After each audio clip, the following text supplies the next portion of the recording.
ആൾക്ക് അതിനകത്തേക്ക് എൻട്രി വേണമെങ്കിൽ ഇൻ സെൻസ് എത്രയോ ആൾക്കാർ മറ്റു പലരെയും സജസ്റ്റ് ചെയ്യുന്ന സ്ഥലത്തേക്കാണ് എത്രയോ ലക്ഷം പേരിൽ നിന്ന് അല്ലെങ്കിൽ ആയിരക്കണക്കിന് ആൾക്കാരിൽ നിന്ന് ഒരാൾ എത്തിപ്പെടുന്നത്. അവിടെ നിന്ന് നമ്മൾ വളരണം. നമ്മൾ ഈ കുറേ എണ്ണം പറഞ്ഞതിൽ നിന്ന് ഒരാളാകണം. അപ്പോഴാണ് നമ്മളിവിടെ ഉണ്ട് എന്ന് തീരുമാനിക്കാൻ പറ്റുള്ളൂ. സോ ഇറ്റ്സ് ഭയങ്കര റിസ്കി പരിപാടിയാണ്. ഇപ്പോഴും ആ ഒരു റിസ്കിനെസ് ഉണ്ടെന്നാണോ സാർ വിശ്വസിക്കുന്നത്? ഇപ്പൊ അതിനെ കുറഞ്ഞ കാരണം ഇപ്പം നമ്മുടെ കുറച്ചും കൂടെ നമ്മുടെ കാലഘട്ടം മാറിയല്ലോ. ഇപ്പൊ എല്ലാം അപ്രോച്ചബിൾ ആയി എന്ന് തോന്നുന്നുണ്ടോ? സിനിമയിലേക്കുള്ള എൻട്രി കുറച്ചും കൂടി ഈസി ആയിരിക്കും എന്ന് ഇപ്പോൾ തോന്നുന്നു. സിനിമയിലേക്കുള്ള എൻട്രി കുറച്ച് ഈസിയാണ് ഇപ്പോൾ, പക്ഷെ നിലനിൽപ്പ് ഒട്ടും ഈസി അല്ല. അതിനെ നമ്മൾ വളരെ കൃത്യമായിട്ട് കഷ്ടപ്പെടുകയും വേണം. കഷ്ടപ്പെട്ടാൽ മാത്രം വെറുതെ കഷ്ടപ്പെട്ടൊരു കാര്യമില്ല. വളരെ ക്രിയേറ്റീവായിട്ട് കഷ്ടപ്പെടണം. അതിൻ്റെ ഡെപ്തിൽ നമ്മളതിനെ പഠിക്കണം, നമ്മളതിനെ അറിയണം, അപ്ഡേറ്റ് ചെയ്യണം. ദെൻ മോറോവർ അതിനൊരു luck factor is the definitely. അത് എല്ലാ മേഖലയിലും ലക്ക് ഫാക്ടർ ഇസ് ദ. ഇപ്പോൾ നമ്മൾ ഭയങ്കര കഴിവുണ്ടായിട്ട് കാര്യമില്ലൊരു കോവിഡ് ഒന്നെല്ലാം പോയി നമ്മൾ പച്ചപിടിച്ച് വരുന്നൊരു സമയത്ത് അതുപോലൊരു അത്തരം സാഹചര്യങ്ങൾ വീണ്ടും വരാം. ഞാൻ പറഞ്ഞില്ലേ, വേറൊരാളെ സജസ്റ്റ് ചെയ്താൽ പോയി കഴിഞ്ഞു. അപ്പോൾ അതുപോലുള്ള കാര്യങ്ങളൊക്കെ ഇപ്പോഴും അത്തരം അനിശ്ചിതാവസ്ഥകൾ ഇപ്പോഴും ഉണ്ട്. ബട്ട് ഫൈൻ, അതിനകത്തൊരു എന്നാലും ഇവിടെ നന്നായിട്ട് കഴിവുള്ള ആളുകളൊക്കെ ഇപ്പോഴും വളർന്ന് വരുന്നുണ്ട്, അവർ നിലനിൽക്കുന്നുണ്ട്. സോ അതുകൊണ്ട് അതിന് ഭയങ്കര ഡെഡിക്കേറ്റീവ് ആയിട്ടുള്ള ഒരു മേഖലയാണ് അത്. അത്ര ഡെഡിക്കേഷനുള്ള ആളുകളൊക്കെ നിലനിൽക്കുന്നുണ്ട്. പിന്നെ ഇങ്ങനത്തെ തോട്ട് ആ ടൈമിൽ വന്നപ്പോ ആരാണ് ഫസ്റ്റ് ഒരു പുഷ് തന്നത്? Go what ever you like എന്ന് പറഞ്ഞത് ആരാണ്? ഏതിനാണ്? വിവാഹശേഷം ഇങ്ങനെ ഒരു ഗ്യാപ്പ് എടുത്ത് ഇങ്ങനെയൊക്കെ റെസ്പോൺസിബിലിറ്റി ഇങ്ങനത്തെ ഒരുപാട് ചിന്തകൾ സാറിന്റെ തലയിൽ വന്നല്ലോ. ഡെഫിനറ്റ്ലി അന്ന് മഞ്ജു ആണ് അതിനകത്തൊരു കാര്യം. മഞ്ജു ഒന്നും അങ്ങനെ പറഞ്ഞില്ലെന്ന് ഞാൻ ഒരിക്കലും പോകില്ല. മഞ്ജു കുഴപ്പമില്ല, ഇവിടെ പോയിട്ട് പോവാം, ബാക്കി ഞാൻ പറഞ്ഞ സാമ്പത്തികം കുഴപ്പമില്ല, നമുക്ക് മാനേജ് ചെയ്യാം. അപ്പം നമുക്ക് ചില കാര്യങ്ങൾ വേണ്ടാന്ന് വെക്കുക, നമ്മുടെ ചില ഇഷ്ടങ്ങളൊക്കെ വേണ്ടാന്ന് വെക്കുക.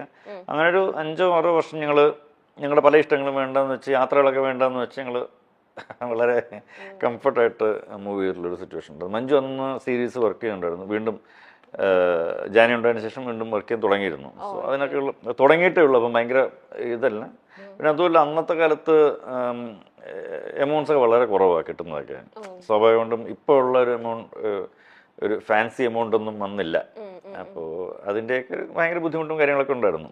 ആ ബുദ്ധിമുട്ട് ഇപ്പോഴും നമുക്കുണ്ട്. അല്ല ഇപ്പൊ എങ്ങനെയാ സാർ ഇപ്പൊ സേവിങ്സ് ഒക്കെ ചെയ്യാറുണ്ടോ? എങ്ങനെയാണ് സാറിന്റെ? ഇതിന് ഫ്ലക്ച്വേഷൻസ് എപ്പോഴും വരും. ഞാൻ ഭയങ്കര ബിസിനസ്സുകാരനല്ലാത്തതുകൊണ്ട് ആയിരുന്നില്ല, പക്ഷെ ഇനി അത് കുറച്ച് ചെയ്യണം. ഒട്ടും ബിസിനസ്സുകാരനല്ലാത്തത് കൊണ്ട് തന്നെ അത്തരം സേവിങ്സും കാര്യങ്ങളും ഡെഫിനറ്റ്ലി ഞാൻ ചിലപ്പോൾ അതിനകത്തൊരു ഭയങ്കര വലിയ പരാജയമാണെന്നാണ് എൻ്റെ വിശ്വാസം. പക്ഷേ ഞാൻ ജീവിതത്തിൽ അങ്ങനെ പരാജയപ്പെടില്ല എന്ന് ഉറപ്പിച്ച് വിശ്വസിച്ചുള്ളൊരു കൃഷി ആയതുകൊണ്ട് തന്നെ ഞാൻ അങ്ങനെ പിന്മാറാൻ തയ്യാറല്ല. Definitely I make something. സ്വയം ഭയങ്കര കോൺഫിഡൻസ് ഉള്ള വ്യക്തിയാണോ സാർ? ഉറപ്പായിട്ടുമാണ്. ഈ കോൺഫിഡൻസ് ഓവർ കോൺഫിഡൻസ് ഇല്ല, പക്ഷെ എന്നിലുള്ള കഴിവിലും എന്നിലും ആ ഒരു വിശ്വാസം ചെയ്യാൻ പറ്റുമെന്ന് ഉറപ്പുള്ള കാര്യങ്ങൾ നമ്മൾ ഉറപ്പിച്ച് പറയും, അത് ഞാൻ ചെയ്യുകയും ചെയ്യും. ഓക്കെ. ഇങ്ങനത്തെ തന്നെ സാറിനെ പോലെ തന്നെ അല്ലെങ്കിൽ ഇത്ര കോൺഫിഡൻസ് ഉള്ള ഒരു വ്യക്തിയാണ് പൃഥ്വിരാജ് സുകുമാരൻ. ഉറപ്പായിട്ടും എന്നെക്കാളും കൂടുതൽ കോൺഫിഡൻസ് രാജുവേട്ടന് പറയുന്ന കാര്യങ്ങളെല്ലാം എന്നെക്കാളും കൂടുതൽ നന്നായിട്ട് ബിസിനസ് അറിയുകയും ചെയ്യാം. അതെ, സത്യം. പറയുന്ന കാര്യങ്ങളെല്ലാം കറക്റ്റ് ആയിട്ട് നിങ്ങളുടെ ആ ഒരു ഗിവ് ആൻഡ് ടേക്ക് എങ്ങനെയാണ്? ഇപ്പൊ ലൂസിഫറിൽ സാർ പറയുന്നത് അത്രേ ഉള്ളൂ, നത്തിങ് എൽസ്. ഉറപ്പായിട്ട് മനസ്സിലാവും. അത് പല സെറ്റ് ഞാൻ പല ഇന്റർവ്യൂസിൽ ഇത് തന്നെ പറഞ്ഞിട്ടുണ്ട്. ചില ഷോർട്സ് ഒക്കെ കഴിഞ്ഞിട്ട് എൻ്റെ എക്സ്പ്രഷൻ കാണുമ്പോൾ രാജുവിന് മനസ്സിലാവും രാജു ഒരു മോർ, അല്ലെങ്കിൽ എനിക്ക് അത് ഓക്കെ ആണെന്ന് കാരണം രാജുവിന് മനസ്സിലാവും ഓക്കെ. പിന്നെ നമുക്ക് ഇതെന്താണ്, ഇതൊരു ഭയങ്കര പ്രൊഫഷണലിസം ഉള്ള മേഖലയല്ലേ. നമ്മൾ ചില കാര്യങ്ങൾ വളരെ ഓപ്പണായിട്ട് സംസാരിക്കുന്നുണ്ട്, ഒരു തെറ്റുമില്ല എന്നുള്ളതാണ്. അപ്പോൾ രാജു എന്നോടായാലും ഞാൻ രാജുവിനോടായാലും ഇത്തരം കാര്യങ്ങളൊക്കെ സംസാരിക്കാറുണ്ട് എന്നുള്ളത് തന്നെയാണ്.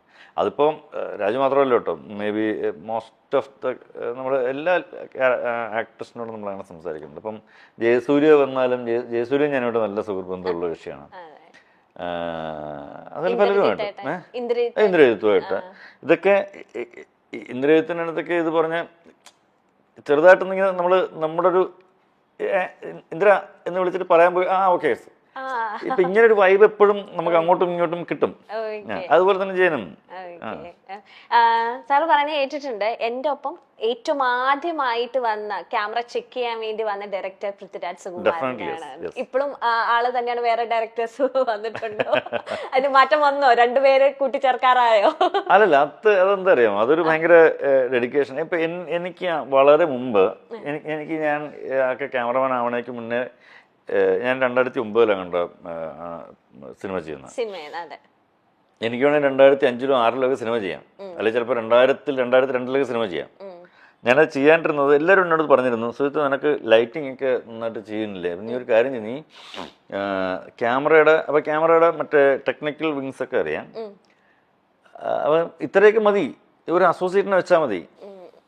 അപ്പം ഞാൻ പറഞ്ഞു, അത് അസോസിയേറ്റല്ലേ ചെയ്യുന്നത്, ഞാനല്ലല്ലോ. ഞാൻ ചെയ്യുമ്പോൾ അത് എനിക്ക് ധാരണകളുണ്ട്, ആ ധാരണയിൽ എനിക്ക് ചെയ്യാൻ പറ്റണം. അപ്പോൾ എന്ത് വേണം, അപ്പോൾ എനിക്ക് അതിനകത്ത് മുഴുവനായിട്ട് അറിയണം, ക്യാമറ ഇന്നതാണ്, ലെൻസ് ഇന്നതാണ്, എന്തൊക്കെയാണ് വേണ്ടത്, ഇതിനകത്ത് എത്ര കട്ട് ചെയ്യാം, എത്ര ഓപ്പൺ ചെയ്യാം, എന്ത് ലൂമിനൻസ് ഉണ്ട്, എത്ര മറ്റേ ആസ്പെക്ട് റേഷ്യോ എന്ത് വെക്കണം, അത് വെക്കണം, ഇതെല്ലാം അറിഞ്ഞിരിക്കുന്നിട്ട് ഞാൻ ചെയ്യുമ്പോഴാണ് ഞാനാകുന്നത്.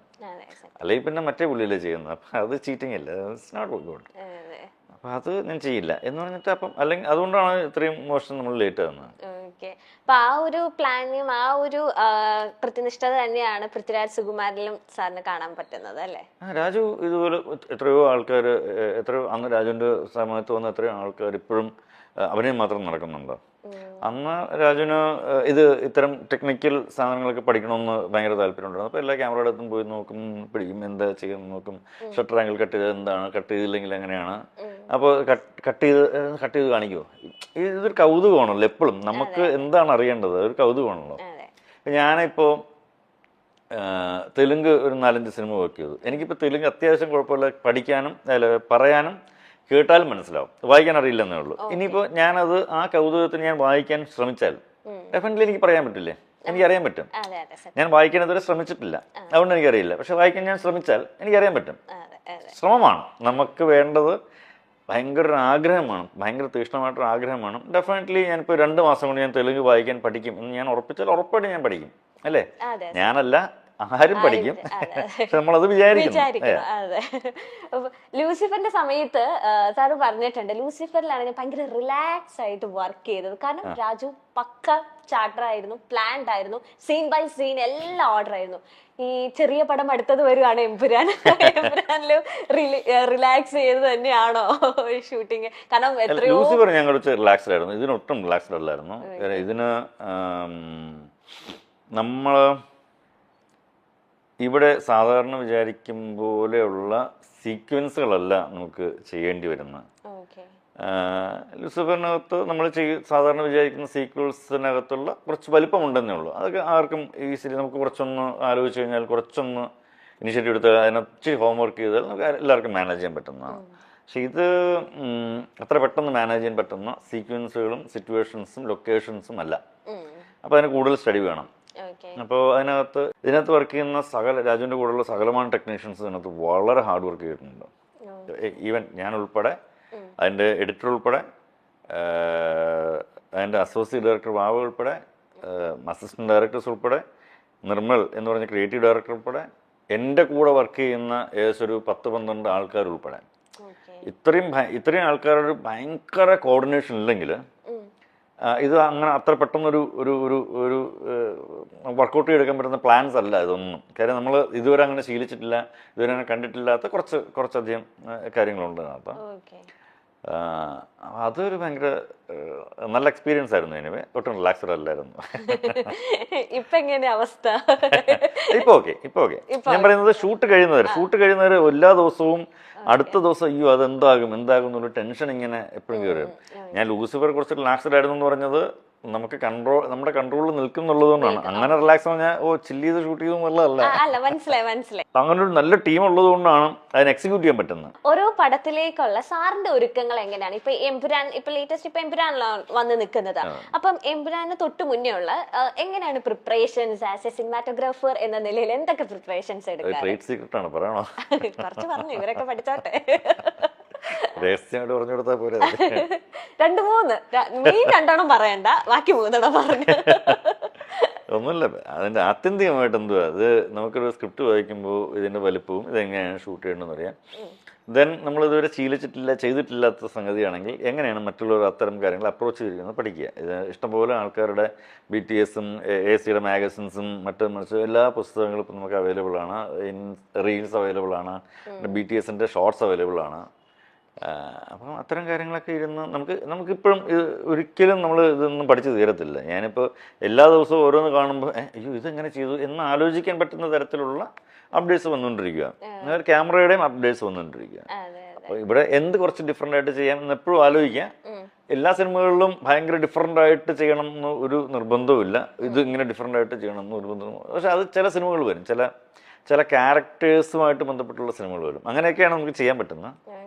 എല്ലാ സിനിമകളിലും പോയി ഡിഫറെൻറ്റ് എന്ന് പറഞ്ഞിട്ട് അത് ബുദ്ധിമുട്ടായിരിക്കും. അപ്പോൾ അതിനുള്ള പ്രിപ്പറേഷൻസ് എങ്ങനെ ഈ പറഞ്ഞതുപോലെ ഇത് സുജിത് വാസുദേവൻ്റെ ഫ്രെയിമാണോ എന്നെങ്ങനെ ചോദിപ്പിക്കാതിരിക്കാം, ഇത് അയാൾ സ്ഥിരം ചെയ്യുമ്പോലെയാണ് ചെയ്തിരിക്കുന്നത് പറയിപ്പിക്കാതിരിക്കാം, പിന്നെ എന്ത് ഡിഫറെൻ്റ് ആയിട്ട് ഈ സമയത്ത് നമ്മൾ അപ്രോച്ച് ചെയ്യാം എന്ന് നമുക്ക് ആലോചിക്കാനൊരു സ്പേസ് ഇപ്പോൾ ഒരുപാടുണ്ട്. നമുക്ക് അതിനെക്കുറിച്ച് പഠിക്കുക.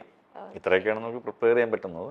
പിന്നെ എൻ്റെതായിട്ടുള്ള 2-3 ഭാവങ്ങൾ. അതെ, അത് പറയണ്ട, അതാണ് കേട്ടല്ലോ, പഠിച്ചോ.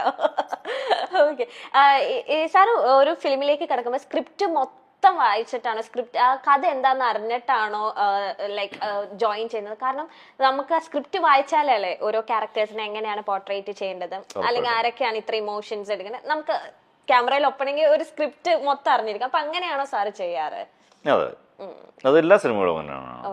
ഈച്ച് ആൻഡ് എവരി സിനിമ അങ്ങനെയാണ്. മിക്കവാറും ചില സിനിമകൾക്ക് ഫുൾ സ്ക്രിപ്റ്റ് എൻ്റെ കയ്യിൽ എപ്പോഴും ഉണ്ടാവും. അന്ന് എടുക്കുന്ന സീൻസ് എസ്പെഷ്യലി ഉണ്ടാവും. അന്ന് എന്താണ് എടുക്കുന്ന സീൻസ്. ഇതിന് ഇപ്പം ലൂസിഫറിന് സീനൊന്നുമില്ല. കാര്യം രാജു ഒരു 8-10 പ്രാവശ്യം ഞങ്ങൾ എല്ലാവരും ഇരിക്കുന്ന സമയത്ത് നറേറ്റ് ചെയ്തിട്ടുണ്ട് ഓരോ സീക്വൻസ് ഇന്നതാണെന്ന്. ബൈഹാർട്ടാണ് അത്, ഇതാണ് ചെയ്യാൻ പോകുന്നത്. അതിൻ്റെ ഡയലോഗ്സ് ചിലപ്പോൾ നമുക്ക് മിസ്സായെന്നിരിക്കും. മീൻസ് ഇതാണ് ഈ ഡയലോഗിലാണ് ഇപ്പോൾ ഇവിടെ പറയുന്നത് മിസ്സായെന്നിരിക്കും. അപ്പോൾ രാവിലെ ഒന്ന് സീൻ വായിക്കുമ്പോൾ നമുക്കറിയാൻ പറ്റും. അതല്ലെങ്കിൽ ഈ സീക്വൻസ് കഴിഞ്ഞാൽ ഇന്ന കട്ട് കഴിഞ്ഞിട്ട് ഈ സീൻ എന്ന് വരെ നമുക്ക് കൃത്യം ധാരണയുണ്ട്. ഇത്തരം ചില ഈ ലൂസിഫറും എമ്പുരാനും എല്ലാ സിനിമകളും നമുക്ക് ധാരണ ഉണ്ടാവില്ല. കാര്യം ഓരോ ഡയറക്ടേഴ്സും ഡിഫറെൻ്റ് ആണ്. ഇതാണ് ശരിയെന്ന് നമുക്ക് പറയണമെന്ന് പറ്റില്ല. കാര്യം ഇത് നമ്മൾ ചാർട്ട് ചെയ്തത് കൃത്യം നമ്മൾ എക്സിക്യൂട്ട് ചെയ്യുകയാണ്. ചിലർ അവിടെ വന്നിട്ടുള്ള ഇംപ്രവൈസേഷൻ ഉണ്ട്. അപ്പോൾ ഇതായിരിക്കില്ല, മറ്റേതായിരിക്കും ആ സമയത്ത് നമുക്ക് ശരിയെന്ന് തോന്നുന്നു. അത് വേറൊരു മൂഡാണ്. അതൊരിക്കലും അത് തെറ്റാണെന്നോ ഇത് ശരിയാണെന്നോ നമുക്ക് ഒരിക്കലും പറയാൻ പറ്റില്ല. ഓരോരുത്തരും ഓരോ തരത്തിലാണ്. അത് നമുക്ക് ആ സമയത്ത് നമ്മൾ അതിനനുസരിച്ച് അഡാപ്റ്റ് ആകപ്പെടുക എന്നുള്ളതേ ഉള്ളൂ. എനിക്ക് തോന്നുന്നു സാറും രാജുവേട്ടനാണ് ഏറ്റവും കൂടുതൽ ഫിലിമിൽ അസോസിയേറ്റ് ചെയ്ത് വർക്ക് ചെയ്തിട്ടുള്ളത് അല്ലേ? എനിക്ക് പൃഥ്വിരാജിന്റെ ഏറ്റവും കൂടുതൽ സിനിമകൾ ഷൂട്ട് ചെയ്തിട്ടുള്ള മേ ബി ഞാനാണ് ഇതുവരെ. അതെ, ഇതുവരെ സുജിത് വാസുദേവാണ്. ഏത് മിക്ക പടങ്ങൾ എടുത്ത് നോക്കിയാലും സാറിന്റെ അല്ലെങ്കിൽ നോക്കിയാലും പൃഥ്വിരാജ് സുകുമാരനാണ്. അപ്പൊ രാജുവേട്ടന്റെ ഒരു ട്രാൻസിഷൻ എങ്ങനെയാണ് സാറ് നോക്കി കാണുന്നത്? ഞാൻ രാജുവേട്ട അസോസിയേറ്റ് ചെയ്യുന്ന ഫസ്റ്റ് സിറ്റി ഓഫ് ഗോഡാണ്. City of god. അതെ. അതിനു മുമ്പ് നായകൻ എന്ന് പറഞ്ഞ സിനിമയിലും ചേകൂർ എന്ന് പറഞ്ഞ സിനിമയിലും ഇന്ദ്രജിത്ത് ആയിട്ട് അസോസിയേറ്റ്. ഇന്ദ്രജിത്തിന്റെ ഒരു ക്ലാഷ് വർക്ക്, ലിജോയുടെ ഒരു നായകനിൽ ക്ലാഷ് വർക്ക് ചെയ്യാൻ പോയതാണ്. ദെൻ ചേകൂർ എന്നുള്ള സിനിമ ഞാനും അവിടെ നിന്നാണ് നമുക്കെന്താ അത് ചെയ്താലോ എന്ന് ചോദിക്കാൻ ഞാൻ അങ്ങനെ ജോയിൻ ചെയ്യുന്നത്. ഞാൻ ഇന്ദ്രനാണ് രാജുവിനോട് പറഞ്ഞത്, ഇങ്ങനെ ഒരു കക്ഷി ഞങ്ങളിങ്ങനെ വർക്ക് ചെയ്യുന്നുണ്ടെന്ന് പറഞ്ഞപ്പോഴും. പക്ഷെ ലിജോ ആണ് വിളിച്ചത് സിറ്റി ഓഫ് ഗോഡിലേക്ക്. ആദ്യത്തെ ഇപ്പോൾ രാജുവിനെ കുറിച്ച് എല്ലാവരും ഭയങ്കര എല്ലാത്തിലും കയറി ഇടപെടും എന്നൊക്കെ പറഞ്ഞു കേട്ടിട്ടുണ്ട്. എനിക്ക് ഫീൽ ചെയ്തിട്ടില്ല. ഇടപെടും ഇൻ ദ സെൻസ് ഒരാഗ്രഹം ചോദിക്കുകയും പറയുകയും ചെയ്യുന്നതിനകത്ത് ഇടപെടൽ എന്നുള്ള രണ്ട് വാക്കാണ്, രണ്ട് ഫീലിംഗ് അത്. ഇത് എത്രയാണ് ലെൻസ് എന്ന് അറിയാൻ ഒരാൾക്ക് ആഗ്രഹമുണ്ടെങ്കിൽ അത് ചോദിച്ചാലേ അറിയാൻ പറ്റുള്ളൂ. അത് ഇടപെടലല്ലോ. ഇത്രയാണ്, ഓക്കെ ഇത്രയാണ് ലെൻസൊക്കെ അറിഞ്ഞിട്ട് വർക്ക് അതൊക്കെ ഭയങ്കര ഒരു തരം താഴത്തിലും അതല്ല ശരി. ഒരാൾക്കൊരു ആഗ്രഹമുണ്ടെങ്കിൽ ഫൈൻ, അത് നമുക്ക് ആ വർക്ക് നടക്കുന്ന സമയത്ത്. ഇപ്പം ഇന്നലെ നിങ്ങളുടെ ഒരു ഇൻസ്റ്റാഗ്രാമിലൊരു കക്ഷി എൻ്റെ അടുത്ത് രാജുവേട്ടൻ പറഞ്ഞല്ലോ 1:2.8 ആണ് നിങ്ങൾ ഷൂട്ട് ചെയ്തിരിക്കുന്നത്, പക്ഷെ ഞങ്ങൾ ഇട്ട് നോക്കുമ്പോൾ അതൊന്നും കാണുന്നില്ലല്ലോ, എന്താണ് എൻ്റെ വ്യത്യാസം, വൈ ഇസ് ലൈക്ക് ദാറ്റ് എന്നൊക്കെ പറഞ്ഞിട്ട് ഭയങ്കര ഒരു ക്വസ്റ്റനൊക്കെ ചോദിച്ചു എൻ്റെ അടുത്ത്. ഞാൻ പുള്ളിയുടെ അടുത്ത് മെസ്സേജ് അയച്ചു, എൻ്റെ പൊന്നു സഹോദരൻ ഇത്തരം കാര്യങ്ങളിൽ ടെൻഷൻ അടിക്കും ഞങ്ങളില്ലേ, ഇനി ടെക്നീഷ്യൻസ് ഞങ്ങളുണ്ടല്ലോ, നിങ്ങൾ എന്തിനാണ് ടെൻഷൻ അടിക്കുന്നത് ഇതിന്? നിങ്ങൾക്ക് ഞങ്ങളൊരു ഫോർമാറ്റിൽ തരുന്നുണ്ട്, ചിലപ്പോൾ നിങ്ങൾക്ക് ഇഷ്ടപ്പെടാം, ചിലപ്പോൾ നിങ്ങൾക്ക് ഇഷ്ടപ്പെടാതിരിക്കും. ഈ രണ്ട് കാര്യങ്ങളിലുള്ള നിങ്ങൾക്ക് സംഭവിക്കുന്നത്. ഇനി ഇത് പഠിക്കാനാണെങ്കിൽ ചോദ്യം ഇതല്ല ചോദിക്കേണ്ടത്, നമുക്ക് പറയാനുള്ളതല്ലേ. അപ്പോൾ അങ്ങനെയല്ല അത് ചോദിക്കേണ്ടത്. അതൊരു ഒരു തരത്തിലുള്ള ഹറാസ്മെന്റ് ആയിട്ടാണ് എനിക്ക് തോന്നിയത്. അത് ദാറ്റ്സ് നോട്ട് ഫെയർ. അത് അവർ അറിയേണ്ട കാര്യമല്ല. അത് സിനിമ കാണുക മാത്രമേ ഉള്ളൂ അവരുടെ ജോലി. ഞാൻ പറയുന്നത് അങ്ങനെ ചോദിക്കുന്നതും ഈ അറിയാൻ വേണ്ടി ചോദിക്കുന്നതും രണ്ടും രണ്ടാണ്. അപ്പോൾ അറിയാൻ വേണ്ടി ചോദിക്കുന്നതിനകത്താണ് ആൾക്കാർ പറയുന്നത് ഇടപെടുന്നത്. ഇടപെടലല്ല, രാജു അങ്ങനെ ചോദിച്ചിട്ടാണ് ഇത്തരം ഓരോ കാര്യങ്ങളും രാജു മനസ്സിലാക്കിയിട്ടുള്ളതും. ഓരോരുത്തരുടെ ഇപ്പോൾ എത്ര ലെജൻസിൻ്റെ കൂടെ രാജു വർക്ക് ചെയ്തിട്ടുണ്ട്. നമ്മളൊക്കെ അങ്ങനെ രാജു വർക്ക് ചെയ്തിട്ടുള്ള ആൾക്കാർ നോക്കുമ്പോൾ നമ്മളൊക്കെ എന്താണ്, നമ്മളൊന്നുമല്ല, എത്രയോ അധികം മുകളിലുള്ള വലിയ ആൾക്കാരുടെ കൂടെ രാജു വർക്ക് ചെയ്തിട്ടുണ്ട്. എത്ര ടെക്നീഷ്യൻസിൻ്റെ വർക്ക് ചെയ്തിട്ടുണ്ട്. ഇപ്പം റഹ്മാൻ സാറോട്ട് അവിടെ വർക്ക് ചെയ്യുന്നു, ബ്ലസ് സാറോട് വർക്ക് ചെയ്യുന്നു, സന്തോഷ് സാറോട് വർക്ക് ചെയ്യുന്നു, രവി കിഷനോട് വർക്ക് ചെയ്യുന്നു, രവി വർമ്മയോട്ട് അസോസിയേറ്റ് ചെയ്യുന്നു, രാജ്മോഹനോട്ട് അസോസിയേറ്റ് ചെയ്യുന്നു, എത്ര പേരും കേട്ടോ. അപ്പോൾ അതൊരു പ്രശാന്ത് നീൽ, ആ ടീംസ്, അതൊരു ചില്ലറ കാര്യമില്ല. പിന്നെ ഹിന്ദിയിൽ എന്തോരം കക്ഷികളുണ്ട്. അപ്പോൾ നമ്മുടെ ബ്ലെസ്സിങ്സ് എന്ന് പറയുന്നത് ഇത്രയും പേര് വർക്ക് ചെയ്തിട്ടുണ്ടെങ്കിലും രാജു ഡയറക്റ്റ് ചെയ്യുന്നൊരു സിനിമയിൽ എത്തിയപ്പോൾ നമുക്കൊരു ചാൻസ് അദ്ദേഹത്തിനോട് വർക്ക് ചെയ്യാൻ കിട്ടുന്നു. സോ അത് നമ്മുടെ ബ്ലെസ്സിങ്. അല്ലെങ്കിൽ നമ്മൾ അതുവരെ വർക്കിനോട് കാണിച്ച ഡെഡിക്കേഷൻ, സംതിങ് ലൈക്ക് ഇത്രയും ഫ്രണ്ട്സ് ഉണ്ടോ, ഫ്രണ്ട്ഷിപ്പ് അല്ലല്ലോ അത്. ഇപ്പൊ സിറ്റി ഓഫ് ഗോഡ് സാർ പറഞ്ഞുകൊണ്ട് ചോദിക്കുകയാണ്, സിറ്റി ഓഫ് ഗോഡിന്റെ ഒരു ക്യാമറ വർക്കിംഗ് ടെക്നിക്കൽ സൈഡൊക്കെ കുറച്ച് ഡിഫറെന്റ് ആയിരുന്നു അല്ലേ? അപ്പം ആ ഒരു ടൈമില് അങ്ങനെ പ്രഷർക്ക് ഉൾക്കൊള്ളാൻ പറ്റിയില്ലെങ്കിലും പിന്നീട് അത് എല്ലാം ഉൾക്കൊണ്ട് ഒരു അടിപൊളി ക്യാമറ ടെക്നിക്കിലേക്ക് മാറിയത്. അന്ന് സിറ്റി ഓഫ് ഗോഡിന്റെ സമയത്ത് ലിജോയുടെ ഒരു പ്രത്യേക ഇതായിരുന്നു, നമുക്ക് ഒട്ടും അതായത് സ്റ്റാറ്റിക്കായിട്ട് ഫ്രെയിംസേ വേണ്ട. സ്റ്റാറ്റിക്കായിട്ട് ആ ക്യാരക്ടർ സെറ്റിലാകുന്ന 3 ക്യാരക്ടേഴ്സിൻ്റെ കഥ അവർ സെറ്റിലാകുന്ന സമയത്ത് മാത്രം ആ സ്റ്റാറ്റിക്സ് മതി. അതെല്ലാം ക്യാമറ സ്റ്റാറ്റിക് ആകുന്ന പരിപാടിയേ വേണ്ട, എല്ലാം ഹാൻഡ് ഹെൽഡ് നമുക്ക് ചെയ്യാമോ. അപ്പം ഞാനന്ന് ന്യൂസിനൊക്കെ വേണ്ടിയിട്ട് സ്റ്റുഡിയോസിലൊക്കെ ന്യൂസ് കൊടുക്കും, നമ്മുടെ ന്യൂസ് കൊടുക്കും. അപ്പം ന്യൂസിനൊക്കെ വേണ്ടിയിട്ട് ഞാൻ സിംഗർഷിപ്പൊക്കെ ആയിട്ട് ഓടി നടത്തുന്നുള്ള സമയമുണ്ട്. ക്യാമറ എടുത്ത് മറ്റ് പല സാധനങ്ങളും സാധനങ്ങളൊക്കെ ഷൂട്ട് ചെയ്യാൻ ഓടി എന്നുള്ള പരിചയമുണ്ട്. അപ്പോൾ എനിക്കത് ഈസി ആയിരുന്നു ചെയ്യാൻ. അന്ന് ഇന്നത്തെ കാലത്ത് ഇന്നിപ്പോൾ ഉള്ളതുപോലുള്ള മറ്റ് റിക്സോ കാര്യങ്ങളോ ഇല്ല. ഇന്നിപ്പോൾ ഈസിലി പറയാൻ പറ്റുന്നത് ദാറ്റ് ഒരു ഫ്രഞ്ച് മൂവിയിൽ നെറ്റ്ഫ്ലിക്സിൽ വന്നൊരു ഫ്രഞ്ച് മൂവിയിൽ അഥീന എന്ന് പറഞ്ഞിട്ടുണ്ട്. അഥീനയിൽ ഇപ്പോൾ എല്ലാവരും അത് ഭയങ്കര ഫേമസ് ആയിട്ടൊരു പറച്ചിലുണ്ട്, ടോക്ക് ഉണ്ടായിരുന്നു. BTS ഒക്കെ ഇഷ്ടം പോലെ സാധനങ്ങൾ ഇറങ്ങിയിട്ടുണ്ടായിരുന്നു, BTS കട്ട്സൊക്കെ. അന്ന് ശരിക്കും ഈ അധീന മൂലം നമുക്ക് ഷൂട്ട് ചെയ്യാൻ പറ്റും. അന്ന് നമുക്ക് ടെക്നിക്കൽ സപ്പോർട്ട് അത്രയും ഉണ്ടായിരുന്നെങ്കിൽ. പിന്നെ അന്ന് ലിജോയുടെ ഒരു ഫസ്റ്റ് അല്ലെങ്കിൽ സെക്കൻഡ് പടം എന്നൊക്കെയുള്ള നിലയ്ക്ക് ഒട്ടും ഒരു ഫിനാൻഷ്യൽ സപ്പോർട്ട് ആക്ച്വലി അങ്ങനെ ഉണ്ടായിരുന്നില്ല. അതല്ലെങ്കിൽ ശരിക്കും ചിലപ്പോൾ ഇന്നിപ്പോൾ നമുക്ക് സിറ്റി ഓഫ് ഗോഡ് എടുക്കാൻ പറ്റുമെങ്കിൽ ഡെഫിനറ്റ്ലി അതിനേക്ക് മുകളിൽ നമുക്ക് ഷൂട്ട് ചെയ്യാൻ പറ്റുന്ന ഒരു സാഹചര്യമുണ്ട്. നമുക്ക് മലയാള സിനിമയിലുണ്ട്, ഇന്ത്യയിലുണ്ട്. ഇപ്പൊ ആലോചിക്കുമ്പോൾ ഇത് ചോദിക്കുന്നത് ശരിയാണോ എന്ന് അറിയില്ല, എന്നാലും ഞാൻ ചോദിക്കുകയാണ്, ജെയിംസ് ആൻഡാലിസ് ചെറുതായിട്ട് സാറിന്റെ ജീവിതത്തിൽ റിഫ്ലക്ട് ആയോ, അല്ലെങ്കിൽ സിനിമ ചിലവരുടെ മൂവിയിൽ യാഥാർത്ഥ്യമാകും എന്നൊക്കെ പറഞ്ഞു കേൾക്കാറുണ്ട്. അങ്ങനെ റിഫ്ലക്ട് ആയെങ്കിൽ തിരിച്ചല്ലേ വേണ്ടത്. ഞാനും മഞ്ജുവായിട്ടുള്ള ഡൈവേഴ്സ് കഴിഞ്ഞ വർഷം 2-3 വർഷമായിട്ട് സെപ്പറേഷനാണ്, കഴിഞ്ഞ വർഷം കഴിഞ്ഞു. അതങ്ങനെ റിഫ്ലക്റ്റ് ആയിരുന്നെങ്കിൽ ഞാൻ തിരിച്ചല്ലേ വേണ്ടത്. ഞങ്ങൾ അതെല്ലാം പൊരുത്തപ്പെട്ട് വീണ്ടും ഒരുമിച്ച് ജീവിക്കുകയുണ്ട്. So life is different, cinema is different. സിനിമയായിട്ട് കാണുക, ലൈഫായിട്ട് കാണുക. സന്തോഷം എപ്പോഴും കൊണ്ടു നടക്കുക എന്നുള്ളതേ ഉള്ളൂ. ഏതാണോ ഏറ്റവും കൂടുതൽ രണ്ടുപേർക്കും കിട്ടുന്നത്, അല്ലെങ്കിൽ എല്ലാവർക്കും പരസ്പരം അങ്ങോട്ടും ഇങ്ങോട്ടും കിട്ടുന്നത്, അതിലേക്ക് നമ്മൾ മാറപ്പെടുക എന്നുള്ളതേ ഉള്ളൂ. അപ്പൊ പിന്നെ ഈ ഡിവോഴ്സ് ഫേസ് എങ്ങനെയാണ് സാർ ഓവർകം ചെയ്തത്? ഇപ്പൊ എല്ലാത്തിലും സന്തോഷം കണ്ടെത്താൻ ആഗ്രഹിക്കുന്ന വ്യക്തിയാണല്ലോ, അപ്പൊ എന്തായാലും ഒരു പോയിന്റിൽ നമ്മളൊന്ന് ഡൗൺ ആവും, അതെങ്ങനെ ഓവർകം ചെയ്തത്? ഇതെല്ലാം പരസ്പരം നമ്മുടെ ലൈഫ്, നമ്മുടെ അതിന് പാസ്റ്റ് ലൈഫും പ്രസന്റ് ലൈഫും ഫ്യൂച്ചർ ലൈഫും എല്ലാം ഡിസ്ട്രൈൻഡ് ആണ് പലതരത്തിലും. അപ്പം അത് നമുക്കൊന്നും തടയാൻ പറ്റുകയില്ല, പലതും തടയാൻ പറ്റുകയില്ല. ഇപ്പം നിങ്ങൾക്ക് ഇപ്പോൾ പുള്ളിയെ കല്യാണം കഴിച്ചു എന്നുള്ളത് നിങ്ങൾക്ക് ഒരിക്കലും തടയാൻ പറ്റത്തില്ല. മേ ബി ഇതല്ലെങ്കിൽ വേറൊരാൾ വിധിച്ചിട്ടുണ്ടാവും, അതിലേക്ക് നമ്മൾ എത്തിപ്പെടും. അതാണ് വിധിച്ചിട്ടുണ്ടെങ്കിൽ അല്ലേ, അതാണ് ഒരു ഫേറ്റ് എന്ന് പറയുന്നത്. എപ്പോഴും അതാണ്, എല്ലാവർക്കും അതാണ്. പല ഫാക്ടേഴ്സ് ചേർന്നല്ലേ ലൈഫ്. അപ്പോൾ ഇത് നമ്മളൊരു ഫേസാണ്, ആ ഫേസിലേക്ക് നമ്മൾ കടന്നു പോവുക. അതിൽ നമ്മൾ വിഷമിച്ച് എത്ര കാലം ഇരിക്കും ഒരു സ്ഥലത്ത് നിന്നും. ഇപ്പോൾ ഒരാൾ വിട്ടുപോകുമ്പോഴോ ഒരാൾ നമ്മളെ കൂടെ ഇല്ലാത്തപ്പോഴോ അതാണ് ഹാപ്പിനെസ് എന്ന് പറയാൻ പറ്റില്ല. പക്ഷെ ആ വിഷമഘട്ടത്തിൽ നിന്ന് നമ്മൾ എങ്ങനെയാണോ മാറേണ്ടതെന്നല്ലേ നമ്മളെപ്പോഴും ആലോചിക്കുന്നുണ്ട്. B positive always. ഇപ്പോൾ കഴിഞ്ഞ പ്രാവശ്യം എൻ്റെ ഒരു കഴിഞ്ഞ ഒരു മെയ് ജൂണിലൊക്കെ ആകുമ്പോൾ എൻ്റെ അനിയൻ മരിച്ചുപോയി, ബ്രദർ മരിച്ചുപോയി. അത് നമുക്ക് എപ്പോഴും നമുക്ക് കൂടെ കൊണ്ട് നടക്കാൻ പറ്റത്തില്ലല്ലോ. അതിൽ നിന്ന് എങ്ങനെയാണ് നമ്മൾ മാറേണ്ടതെന്നല്ല ആലോചിക്കുന്നത്. അപ്പോൾ അച്ഛനായാലും അമ്മയായാലും അങ്ങനൊരു ലോസ് എന്ന് പറയുന്നത് അവർക്ക് സഹിക്കാൻ പറ്റുന്നതല്ല. പക്ഷെ അവർക്ക് മാറിയല്ലേ പറ്റുള്ളൂ. അതിൽ എങ്ങനെയാണ് മാറേണ്ടത്, അപ്പോൾ എവിടെയാണ് നമുക്ക് സന്തോഷം കൂടുതലുള്ളത് കണ്ടെത്തേണ്ടത്. മനസ്സിലായി. ഇപ്പൊ ഫാമിലിയുടെ കാര്യം പറഞ്ഞപ്പോഴാണ് സാറ് പറഞ്ഞിട്ടുണ്ട്, എന്ത് നല്ല കാര്യം നടന്നാലും അതൊരു ഫിലിം ആയിക്കോട്ടെ, ജീവിതത്തിൽ എന്ത് നടന്നാലും ഞാൻ വിളിക്കുന്ന കുറച്ച് പേരുണ്ട്. അച്ഛൻ, അമ്മ, ചെറിയച്ഛൻ, ചെറിയമ്മ. ഇവരോട് വിളിച്ചിട്ട് ഒന്ന് തലയില് ഒന്ന് വെക്കുക, ഒന്ന് അനുഗ്രഹിക്കണം എന്ന് ഫോൺ ചെയ്ത് എപ്പോഴും പറയുന്നത് എല്ലാ കാലത്തും പറയാറുണ്ട്. ഇപ്പോഴും അത് തന്നെ ഫോളോ ചെയ്യാറുണ്ട്. ഞാൻ ദൈവമേ എന്ന് വിളിക്കുന്നതിനേക്കാളും കൂടുതൽ മേ ബി അവര് അങ്ങനെ തന്നെ ആയിരിക്കും മനസ്സിലെപ്പോഴും ഓർക്കുക. ഈ അച്ഛൻ അധികം സംസാരിക്കില്ലാത്ത കൂട്ടത്തിലാണോ സാറായിട്ട് അധികം? അല്ല, ഞാനായിട്ട് മാത്രമല്ല, അച്ഛൻ കഥകളി, ചെണ്ട, തായമ്പക പെർക്കഷനിസ്റ്റാണ്, ചെണ്ടിസ്റ്റാണ്.